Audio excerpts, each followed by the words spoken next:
वाराणसी मध्ये जो मनकर्णिका घाट आहे, पुण्यश्लोक अहिल्यादेवी होळकरांनी निर्माण केलेला घाट आहे। पुण्यश्लोक अहिल्या देवीनी फक्त महाराष्ट्र नव्हे, उत्तर प्रदेश, मध्य प्रदेश पार अटके पार अनेक वास्तू निर्माण केल्या, अनेक नदीवर घाट बांधले, अनेक बारवा बांधल्या पाण्यासाठी, अनेक मंदिराचं पुनर्निर्माण केलं। आणि काशीचा मनोकामना घाट हा कोणाला माहिती नाही या देशातल्या हिंदूंना, असं नाहीये। भारतीय जनता पार्टीचं सरकार हे खरं तर छद्म हिंदुत्ववादी आहे। हिंदुत्वात फक्त नावाला आहे, परंतु हा हिंदुत्वात गुंडवून टाकण्याचं काम मला असं वाटतं या घटनेतून दिसतं। घाट पाडलास, अहिल्यादेवी होळकरांची पूर्ण मूर्ती सुद्धा त्यांनी नेस्तनाबूत केली।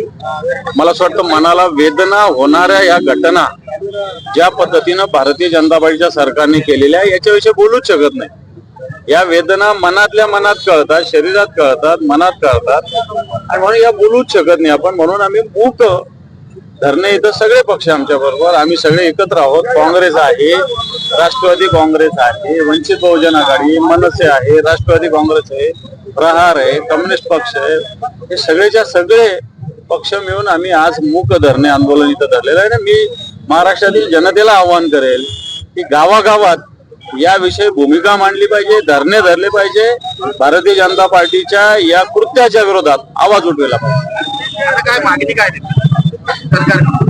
मागणी याच्यात काय करणार, यांनी तर घाट पाडलेला आहे, यांनी घाट पाडलेला आहे, यांनी या पापाचं परिमार्जन घेतलं पाहिजे। अशा पद्धतीने घटना भारतीय जनता पार्टी देशाला जगाला हिंदुत्व शिकवते। अहिल्यादेवी होळकर कोण होत्या, त्यांचं कार्य काय माहिती नाही भारतीय जनता पार्टीला, आणि त्यांनी बांधलेला घाट, त्यांनी अनेक नदीवर घाट बांधलेले, फक्त तिथंच बांधला असं मी म्हणणार नाही, देशात बांधलेले, आणि तो घाट अशा पद्धतीनं नेस्तनाबूत करणं हे निषेधार्ह आहे। अपने को गाड़ा लेके जाना है। सर क्या कहेंगे आप इस विषय में आज? हमने अहिल्यादेवी होळकर इनका जो घाट है वाराणसी में मनकर्णिका घाट, और उनका जो वहाँ पे पुतला था भारतीय जनता पार्टी के सरकार ने बड़ी निर्दयता से वो तोड़ दिया है। मैं समझता हूँ इससे हमारी भावनाओं को ठेस पहुंचे। अहिल्यादेवी होळकर इस महाराष्ट्र में नहीं है, देश में उनका नाम है। उन्होंने अनेक मंदिरों का निर्माण किया, अनेक पानी की योजना बनाई, अनेक नदियों पे घाट बनाए, और ये सरकार तुड़वाती है, ये बात पूरी जनता को पसंद नहीं। इसलिए हमने इस प्रकार यहाँ पे हम मौन रखकर धरना पकड़ रहे हैं। लेकिन सर जिस तरीके से विकास के नाम पे ये सारी चीजें हो रही है, पहले आक्रांतों ने किया होता था, अब जो है भाजपा के तरफ से ये हो रहा है, उसके ऊपर आप क्या? कैसा विकास है? हमारे स्वाभिमान को मिटा के विकास क्या क्या मतलब है? अहिल्यादेवी होळकर हमारा स्वाभिमान है, स्वाभिमान मिटा के विकास क्या करने का?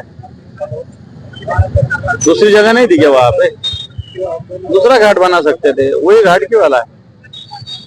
जो श्रद्धालु आ रहे हैं उनके लिए व्यवस्था की जा रही है, ये देखो, अहिल्यादेवी होळकर ने निर्माण करना और मोदी ने निर्माण करना, मोदी को खुद ने निर्माण किया बताना है सब जगह, अहिल्यादेवी का ही नाम नहीं रखना है, इसलिए कर रहे हो।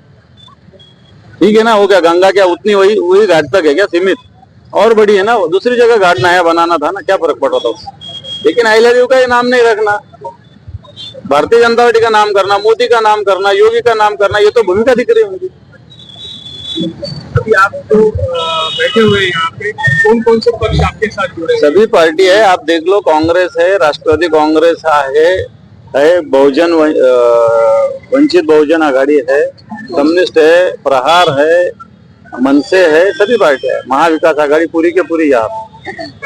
सर इसके अलावा भी जिस तरीके से कल गिरीश महाजन साहब ने डॉक्टर बाबा साहेब अम्बेडकर साहब का नाम नहीं लिया अपने भाषण में, उसका काफी विरोध किया जा रहा है, क्या ये जानबूझ के हो रहा है? ये लोग मनुवादी है ना, इनको ये चाहिए नहीं, ये सब इनको खुद का खड़ा करना है। इनको ना बाबा साहेब अम्बेडकर चाहिए, ना इनको अहिल्यादेवी होळकर चाहिए, इनको सिर्फ मोदी चाहिए और शाह चाहिए। आज या ठिकाणी महाविकास आघाडीच्या वतीने आम्ही उत्तर प्रदेशामध्ये जिथे भारतीय जनता पक्षाचं सरकार आहे, या भारतीय जनता पक्षाचं सरकार जे हिंदुत्व या विचारावर त्या ठिकाणी सत्तेवर आलंय आणि कुठेतरी पुण्यश्लोक अहिल्या देवींनी जे पुरातन काळामध्ये विविध ठिकाणी घाट व मंदिराचा जीर्णोद्धार केला, त्यांची उभारणी केली, ते उद्ध्वस्त करण्याचं काम या भारतीय जनता पक्षाच्या सरकारने उत्तर प्रदेशमध्ये केलंय. त्याचा निषेध म्हणून आम्ही सर्व या ठिकाणी महाविकास आघाडीचे घटक पक्ष या ठिकाणी मूक आंदोलन करत आहोत. मागणी काय करणार आहे आता? घाट तर त्यांनी उद्ध्वस्त केलेलाच आहे, परंतु त्यांनी याचं कुठेतरी प्रायश्चित्त घेतलं पाहिजे उत्तर प्रदेशच्या सरकारने. यासाठी आम्ही सर्वजण या ठिकाणी आज या ठिकाणी मूक आंदोलन करणार. थँक्यू.